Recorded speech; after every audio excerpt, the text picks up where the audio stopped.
Oi pessoal, bom dia, boa tarde, boa noite, não sei que horas que você está vendo esse vídeo.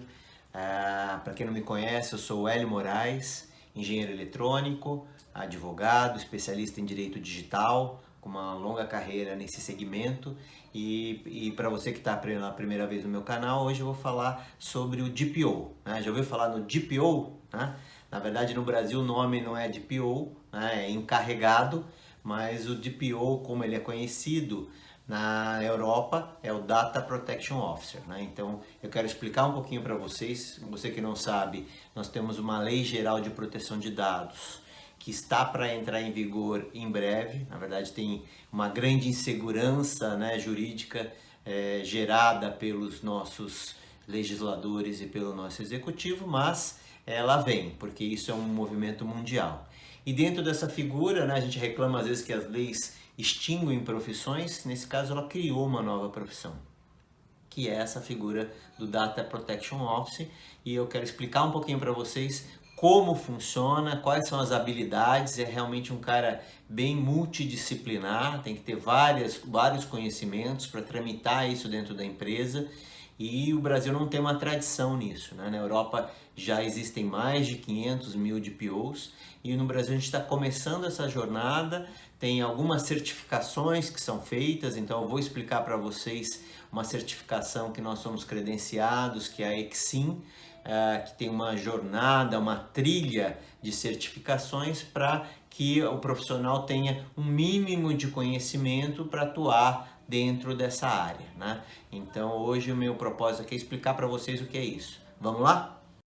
Oi pessoal, como eu falei para vocês, hoje eu vou explicar um pouquinho o que preciso para ser um DPO. É uma nova profissão e tem uma série de características que a gente vai falar aqui um pouquinho que ajudam a formar esse profissional. Vamos entender um pouquinho como que isso funciona e quais são essas habilidades.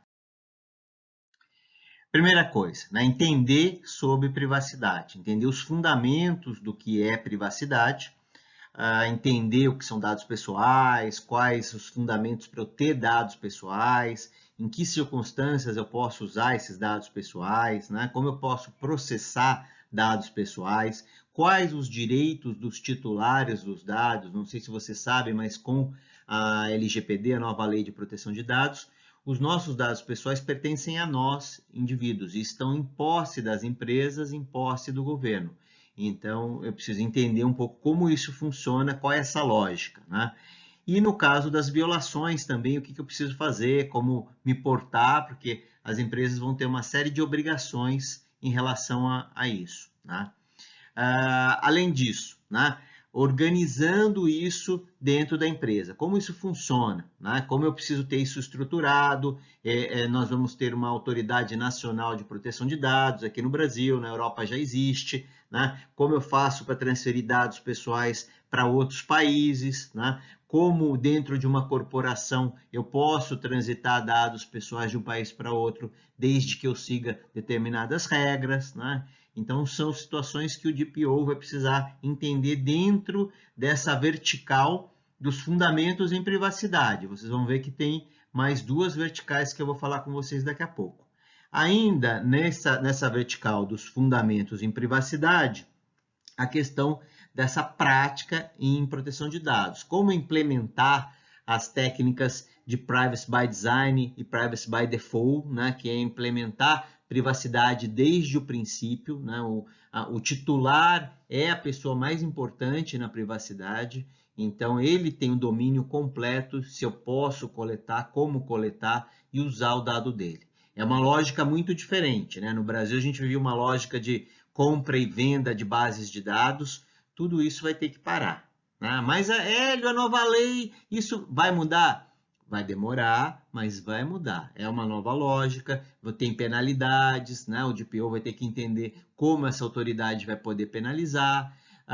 Os PROCONs e os ministérios públicos também estão atuando, e os próprios particulares, né, vão passar a ter ciência e exercer os seus direitos. Né? Eu que sou mais das antigas, né, eu lembro quando entrou em vigor o Código de Defesa do Consumidor e que as pessoas duvidavam que ele seria aplicável, né? Mas ninguém vai colocar o prazo de validade do produto. Hoje em dia isso está incorporado. né? Então, não vai ser diferente, vai ter um tempo, mas é um movimento global que o Brasil está se inserindo, né? Além disso, né, as avaliações de impacto à proteção de dados são uma novidade dentro das empresas, para elas sentirem quando elas podem e quando elas não podem usar, né, os dados pessoais, então elas têm que tomar cuidado com isso, né, o uso para marketing digital, nas mídias sociais, tudo isso tem que ser revisto, né, as práticas. Não é que a gente não possa fazer, nós vamos poder fazer várias coisas, mas elas têm que ser feitas com respeito aos titulares, que somos nós, pessoas físicas, e dentro do regramento da lei, com governança, com responsabilidade.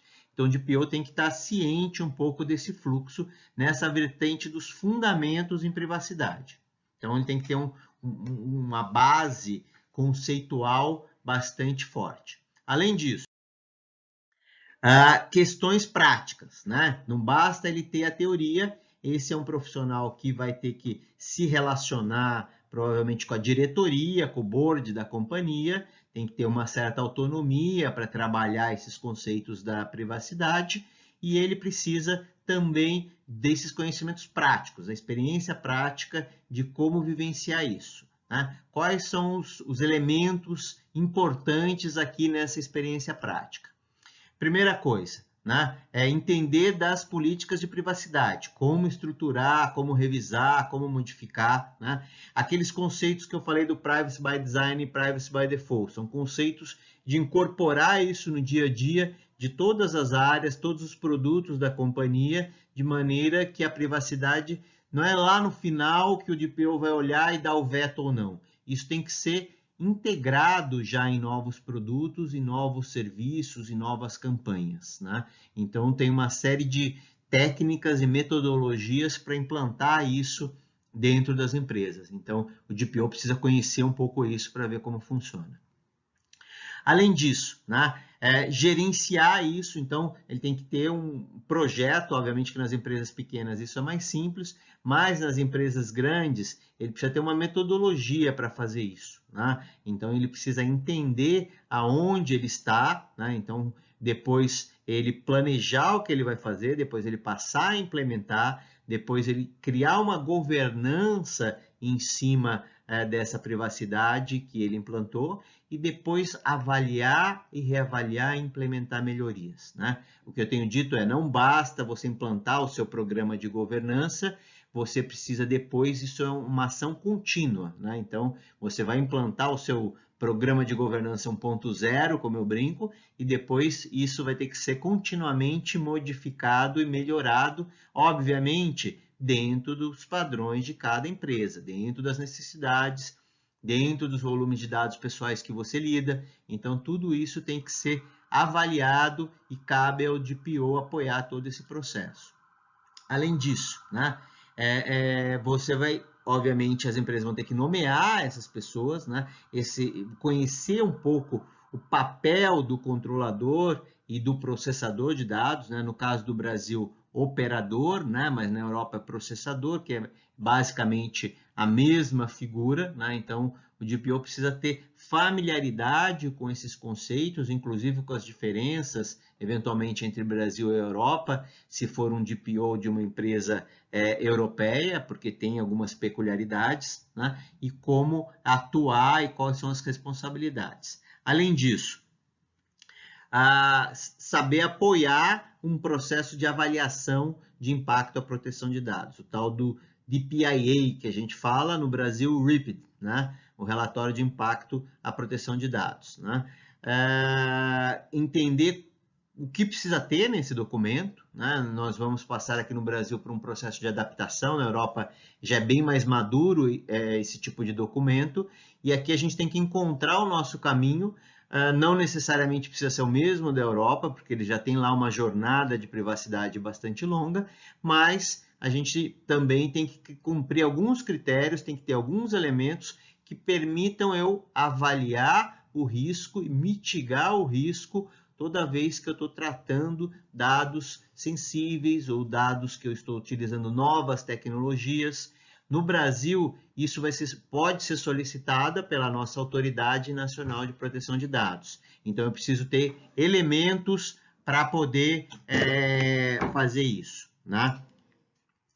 Além disso, né, a questão da violação de dados, notificação e respostas a incidentes, né? Então, eu preciso entender em que situações que a empresa precisa se posicionar, criar relação com a autoridade, informar isso, né? Então, quais os requisitos que tem que ter nesse tipo de documento, quando eu informo a autoridade, quando eu informo a pessoa. Então, tudo isso precisa ser trabalhado para a pessoa nesse sentido, né? Então, esses são os requisitos práticos. Então, vocês notem que tem uma variação bastante grande de documentos e informações, né, e práticas que o DPO precisa estar ciente. Do ponto de vista da segurança de informação, né, muitas empresas já têm profissionais para isso, e o DPO, embora ele não seja, né, o profissional de segurança da informação, ele precisa também ter uma base de conhecimento em relação à segurança da informação, algumas práticas em relação a isso, né? Os conceitos principais, entender, né, o que é a informação, a diferença da informação e do dado, né, os aspectos de confiabilidade, né, que envolvem aí a confidencialidade, a integridade e a disponibilidade dos dados, né, é uma tríade muito importante aí para a segurança da informação. O DPO precisa entender como isso pode afetar os dados pessoais. Além disso, né, entender a dinâmica de ameaça e risco, né, o relacionamento entre o que é uma ameaça, o que é uma vulnerabilidade, como isso pode gerar um risco para a companhia, como isso tem que ser protegido para manter a confiabilidade da informação. Então, o DPO precisa ter uma visão sobre isso. Precisa ainda também, né, do ponto de vista organizacional, entender como isso funciona em relação, né, às políticas de segurança e informação, né, os componentes de segurança da informação dentro da organização, o gerenciamento de incidentes, como trabalhar isso. Então, ele precisa ter uma visão completa sobre isso. A parte das medidas de proteção, né, os 3 pilares aí principais, as medidas físicas, as medidas técnicas e organizacionais. Então, não são simplesmente os sistemas, né, o acesso físico pode levar a um problema, a falta de medidas organizacionais também pode permitir que elementos externos acessem a área ou que um funcionário, porque às vezes o risco vem de dentro, leve informações também, né? E, por fim, conhecer um pouco de legislação e regulamentação. Você vai perguntar, precisa ser um advogado, Hélio? Né? Não necessariamente precisa ser um advogado, né? E se for um advogado, ele precisa ter algum conhecimento tanto de segurança da informação, quanto de processos organizacionais, quanto de conhecimento técnico, porque ele vai ter que interagir com a equipe de TI da empresa para poder alcançar esses objetivos. Então, quais são essas características que o profissional... Vamos entender um pouquinho isso. Habilidades. Tem que ser um cara bem multidisciplinar, capaz de transitar pelas diversas camadas, né, estratégica, tática, operacional da companhia e podendo orientar e buscar essa conformidade, né? Vocês vão ver daqui a pouco que, no caso do Brasil, a LGPD, inclusive, estabelece alguns requisitos, vou falar para vocês. A parte de formação e experiência, né? Então, precisa ser um cara com uma certa senioridade, saber transitar, comunicar, vai ter que falar com os titulares, vai ter que falar com a Autoridade Nacional de Proteção de Dados, né? Então, ele precisa ter essa capacidade de trânsito e comunicação, né? Então, tem que ser uma pessoa que já tenha uma certa experiência, né? Eventualmente pode ir atrás de certificações, como essas que eu mencionei da ICSIM, né? Que são 3 certificações, basicamente o Foundation, que eles chamam, né? O Practitioner, que é a de práticas, e de ISO 27001, né? Então, é uma tríade de certificações para poder qualificar o profissional. Você vai falar, Hélio, mas a lei brasileira exige essas certificações? Não, né? Na Europa isso é mais rigoroso, no Brasil não, mas não deixa de ser uma forma de eu aferir o conhecimento, seja para a minha empresa, ou seja para eu me apresentar no mercado como capacitado para exercer essa função. Então, embora não seja uma obrigação legal, sim, elas podem ser importantes, tanto para a empresa quanto para o profissional. Além disso, né, aqui vocês notem, né, que a atenção das tarefas que a LGPD estabeleceu. Né? Então, a comunicação com os titulares, entender as demandas, as requisições dos titulares, a comunicação com a autoridade nacional, então ele precisa ter esse jogo de cintura, então nem sempre é o profissional técnico ou mais habilitado para exercer essa função, porque ele pode conhecer as técnicas de proteção, mas pode ser que não tenha essa habilidade ou capacidade para comunicar com a autoridade. Orientar internamente a empresa sobre as práticas de privacidade e exercer outras atividades, tem uma série de outras atividades, treinamentos, né? Não que ele vá fazer sozinho isso, né? Vai precisar de pessoas de apoio, mas ele tem que ser o gestor, né? O mentor de todo esse sistema. E, por fim, tem que tomar cuidado para ele não entrar em conflito de interesses. Né? A lei não estabelece claramente uma regra para isso, mas na Europa isso é um pouco mais rigoroso, de maneira que ele possa exercer a atividade da privacidade, da proteção da privacidade, ser o guardião da privacidade dentro da empresa, mas com autonomia, né? Muitas vezes, dependendo da área que ele ficar, ele pode ter um budget que ele tem que dividir com outras atividades, então isso tudo pode gerar algum tipo de conflito de interesse. Então ele tem que ter essa liberdade, então ele não pode estar ali no dia a dia, na operação, né? Ele tem que ter uma forma dele ser esse mentor geral, né? Para poder se separar, né, dessa atividade operacional. Hoje era isso que eu queria falar com vocês. Pessoal, agradeço quem viu meu vídeo aqui até o fim. Né? Deixa os seus comentários, seu like se você gostar. Né? Se você tem alguma observação, alguma crítica, fico à disposição. Né? Agradeço se você se inscrever também no canal, porque isso mostra que as pessoas estão interessadas no conteúdo que eu estou produzindo e isso me estimula a produzir mais conteúdos. Né? Então, agradeço aqueles que viram o vídeo até o final a se inscreverem no canal e se tiver alguma crítica também, como eu falei, fico à disposição. Aqui estão meus dados de contato. Né? Se tiver alguma sugestão de tema que queira que eu aborde aqui no canal, pode deixar nos comentários que vou estar sempre olhando e pensando em produzir isso para vocês, ok? Obrigado, pessoal. Até mais.